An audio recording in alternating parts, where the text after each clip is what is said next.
Hello friends, అనుకున్న మాట ప్రకారమే ఈరోజు ఫ్రైడే కాబట్టి మార్నింగే రిగ్గీ అనే ఏరియాకి వచ్చామన్నమాట. కువైట్ లో ఇక్కడ టిఫిన్ అయితే చాలా బాగుంటుందని చెప్పి మా ఫ్రెండ్ జాఫర్ అయితే చెప్పాడు.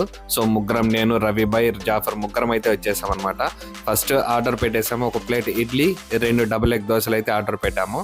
ఫస్ట్ మాకు వచ్చేసి ఆ ప్లేట్ లో వడ వేసి ఇట్లా ఇచ్చేసాడు ఆయన. రాచయ్, మెయిన్ కోర్స్ తీసుకొని రాకుండా ఏంద్రా స్వామి గుల్లిపెత్త వడ తీసుకొచ్చినా అని చెప్పి ఆశ్చర్యపోయినాం మేమైతే. ఆ మాట ఈ మాట మాట్లాడుకుంటానే పొగలు కక్కుతా ఇడ్లీ అయితే పెట్టాడు. వాళ్ళకైతే 2 డబుల్ ఎగ్ దోశలు అయితే వేసాడు. నిజానికి టేస్ట్ కి అయితే గనక ఒక ముక్క తీసుకొని అలా చట్నీలో సాంబార్లా ముంచుకొని అయితే తిన్నాను, దేవుని తలుచుకొని. అబ్బా, తుప్పు పట్టిన కత్తికి సానబడితే ఎంత షార్ప్ గా వచ్చాదో అట్టయింది. నాలుక మొత్తము తుప్పు వదిలిచ్చేసింది అనుకో. ఏం మీరే నా డబుల్ ఎగ్ దోశ వేయించుకుంటే ఏం నేను వేయించుకోవద్దా అని చెప్పేసి నేను కూడా డబుల్ ఎగ్ దోశ వేయించుకొని కడప ఎర్రకారం వేయించుకున్నాను.